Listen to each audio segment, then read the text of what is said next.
ನಮಸ್ಕಾರ. ಈ ಜಾಲಿ ಮರಗಳನ್ನು ಪ್ರಾಚೀನ ಕಾಲದಿಂದಲೂ ನಮ್ಮ ಭಾರತದಲ್ಲಿ ಬೆಳೀತಾ ಇದ್ದೇವೆ. ಇವು ನಮ್ಮ ಪರಿಸರ ಸಂರಕ್ಷಣೆಯಲ್ಲಿ ಮತ್ತು ಮಣ್ಣು ಮತ್ತು ನೀರು ಕೊಚ್ಚಣಿಕೆ ತಡೆಯುವಿಕೆಯಲ್ಲಿ ಈ ಜಾಲಿ ಮರಗಳು ಪ್ರಮುಖ ಪಾತ್ರವನ್ನು ವಹಿಸ್ತಾ ಇದ್ದಾವೆ. ಭಾರತದ ಕರ್ನಾಟಕ, ರಾಜಸ್ಥಾನ, ಈ ಗುಜರಾತ್ಗಳಲ್ಲಿ ವಿಶೇಷವಾಗಿ ಜಾಲಿ ಮರಗಳು ಇಂದಿಗೂ ಪ್ರಸ್ತುತದಲ್ಲಿ ಬೆಳೀತಾ ಇರುತ್ತೆ.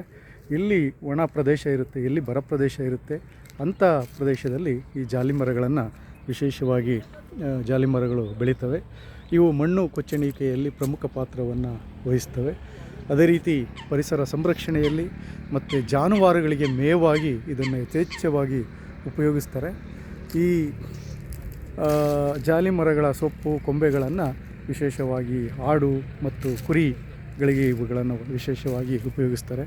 ಈ ಜಾಲಿ ಮರಗಳು ಇವತ್ತಿನ ದಿವಸ ಅವನತಿಯ ಹಂತದಲ್ಲಿದೆ.